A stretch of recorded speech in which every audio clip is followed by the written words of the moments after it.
Fresh माठिया दुकान पे लिख रही है फ्रेश रेडियो वाला कोई भी कहानी पता पड़ेगी भैया ले गया अच्छा लिख के। साल 1983 में इंडिया के शहर आगरा से 17 किलोमीटर दूर बाढ़ गांव में एक बच्चे का जन्म होता है जिसका नाम तोरन सिंह रखा जाता है। तोरन को सब प्यार से टीटू बुलाते थे। तोरन सिर्फ उर्फ टीटू अभी 2 साल का भी नहीं हुआ था कि उसने साफ साफ बोलना शुरू कर दिया था। टीटू सबसे छोटा बालक है मेरा। अब हर माँ बाप के लिए ये बहुत खुशी की बात होती है कि जब उनका बच्चा बोलना शुरू करता है। टीटू ने सिर्फ 18 माह की उम्र में ही बोलना शुरू कर दिया था, लेकिन ये बोलना उसके माँ बाप के लिए खुशी की नहीं बल्कि फिक्र की बात बन गई, क्योंकि उसके कुछ ही महीनों के बाद टीटू अपने माँ बाप से बहुत ही अजीबोगरीब बातें करने लगा। दिल ना लगा तू मार दिन तक जीवा लगा तो कि तुम तो आगे जाऊंगा मैं ना।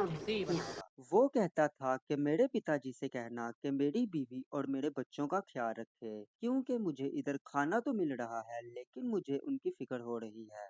जब टीटू की माँ उससे पूछती कि तुम किसकी बात कर रहे हो, तो वो कहता कि अपने असली परिवार की, जो इस वक्त आगरा में है। जब टीटू की माँ उससे पूछती कि तुम आखिर कौन हो, तो वो कहता कि मैं आगरा से हूँ और मुझे नहीं पता कि मैं यहाँ पर कैसे आया हूँ।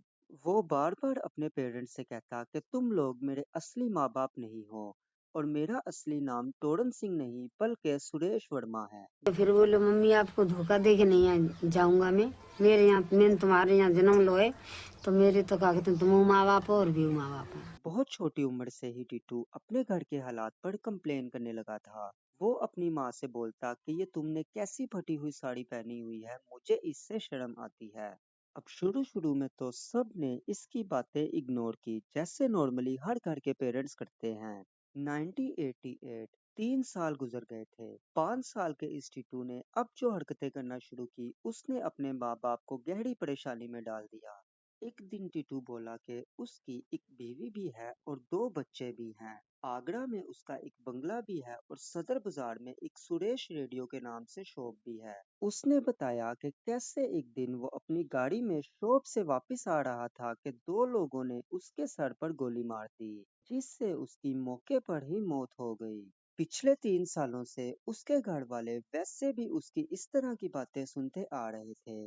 ये खबर देखते ही देखते पूरे गांव में आग की तरह फैल गई। टीटू वैसे तो 5 साल का था, लेकिन उसका बिहेवियर बाकी बच्चों से बहुत ज्यादा अलग था। वो छोटी सी उम्र में ही बड़ों जैसी बातें करने लगा था। टीटू ये भी कहता कि मैं अब इस छोटे से घर में नहीं रहना चाहता। ये कह के वो अपना सूटकेस निकालता और अपने कपड़ों को पैक करने लग जाता। वो बस यहाँ रिश्ते में सफर नहीं करता, बल्कि ये कहता कि मुझे तो बस अपनी कार में सफर करने की ही आदत है। साल 1987 एक दिन टीटू का बाप उसको बिन बताए आगरा किसी जरूरी काम से चला गया। ये सुनकर टीटू बहुत ज्यादा रोने लगा। टीटू के बड़े भाई अशोक ने ये फैसला किया कि टीटू को आगरा लेकर चलते हैं और देखते हैं कि आखिरकार ये मुद्दा क्या है। टीटू के भाई अशोक ने अपने साथ एक दोस्त को लिया और टीटू को लेकर आगरा पहुंच गया। ये वही जगह थी जिसके बारे में अक्सर टीटू अपने घर वालों से कहा करता था। टीटू ने आगरा बाजार जाते ही बताया कि उसके यहाँ पर सुरेश रेडियो के नाम से एक दुकान है। अब वो तीनों मिलकर पूरे बाजार में वो दुकान ढूंढने लगे।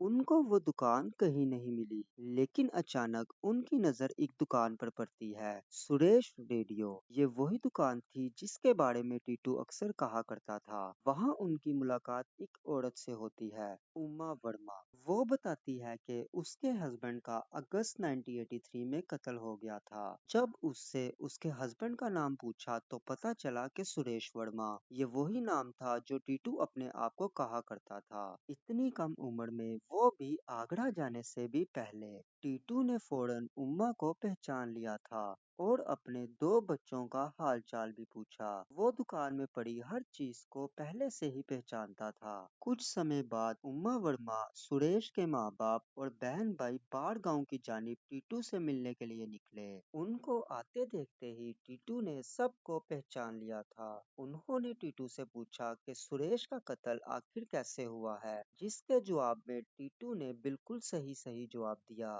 उसने बोला कि जब वो अपने घर से बाहर था तो 3 लोगों ने आकर उसकी गाड़ी को रोका और उनमें से एक ने उसके सर पर गोली चला दी। रात के समय की वजह से सुरेश उनके चेहरे नहीं देख पाया था, लेकिन वो ये जानता था कि कत्ल किसने किया है। पूरे गांव को ये लगने लगा कि सुरेश के मरने के बाद उसकी रूह टीटू में बस गई है, जिसकी वजह से उसे अपने पिछले जन्म की हर एक चीज याद है। ये खबर आग की तरह हर जगह फैलती जा रही थी। University of north British Columbia की रिसर्चर एंटोनिया मिल ने इस केस में दिलचस्पी लेना शुरू की। वो रिकार्नेशन स्टडी में महारत रखती थी, लेकिन उनको मालूम था कि टीटू का केस उनके लिए बहुत मुश्किल साबित होने वाला है। मिल्स ने टीटू के साथ खूब टाइम स्पेंड किया और उसके बिहेवियर को एनालाइज किया। एक दिन वो टीटू के साथ बाजार में गई, जहां उन्होंने कुछ चूड़ियां पसंद की, लेकिन जब मिल्स ने दुकानदार को पैसे दिए तो टीटू ने आगे से बोला कि तुम हमारी मेहमान हो, और दुकानदार से कहा कि ये हमारी मेहमान है, अगर तुमने इससे पैसे लिए तो मैं तुम्हें गोली मार दूंगा।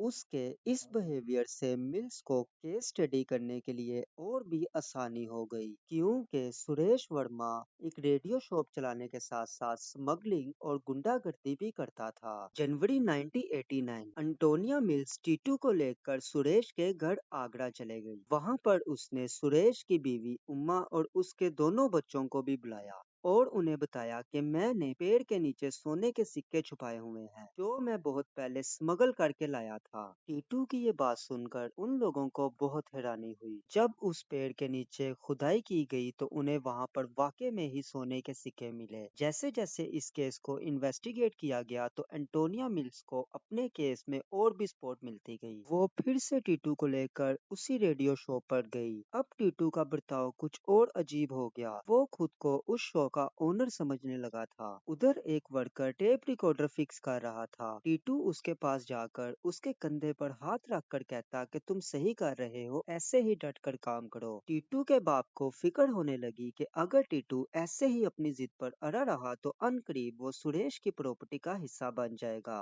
जिस पर अंटोनिया मिल्स ने कहा कि वो फिक्र ना करे, बच्चे अपनी पहली जन्म की याददाश्त 7 या 8 साल तक खो देते हैं। ये सुनते ही टीटू चिल्लाकर बोला कि मैं ये कभी नहीं भूलूंगा। उस दौरान टीटू की उम्र सिर्फ 6 साल होती है। टीटू की कही सभी बातें सच थी, सिर्फ एक को छोड़कर। टीटू का कहना था कि दूसरी गोली स्टीयरिंग व्हील पर लगी और जब उस गाड़ी की जांच की गई तो स्टीयरिंग व्हील पर कोई निशान नहीं था। अब इस केस में जो सबसे शॉकिंग पॉइंट था वो एक बर्थमार्क था। टीटू के सर के राइट टेम्पल पर एक बर्थमार्क था, जो बिल्कुल एक बुलेट एंट्री वोन जैसा दिखता था। हैरान करने वाली बात ये थी कि सुरेश को जो सर पर गोली लगी वो बिल्कुल इसी जगह पर थी जहां पर टीटू का ये बर्थमार्क था। फिर कुछ ऐसा होता है कि जो हिंदुस्तान की तारीख में कभी नहीं हुआ था। एक 6 साल के बच्चे को अपने ही मर्डर के खिलाफ गवाही देने की इजाजत दी गई। उस ट्रायल में एंटोनिया मिल्स के रिसर्च पेपर भी इस्तेमाल हुए। तमाम एविडेंस पेश करने पर कोर्ट ने सुरेश के कातिलों को भी सजा सुना दी।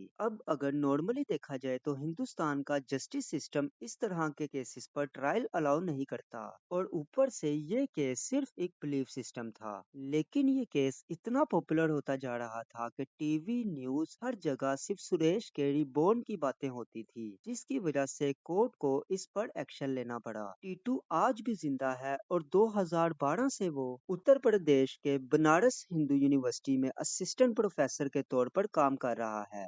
ये केस हमें एक गहरी सोच में डाल देता है कि क्या रिकार्नेशन होती है। ये आज तक एक अनसॉल्व केस बना हुआ है। आपको इसके बारे में क्या लगता है, कमेंट में जरूर बताइएगा। वीडियो अच्छी लगी हो तो लाइक कर दीजिएगा और चैनल को भी सब्सक्राइब कर दीजिएगा।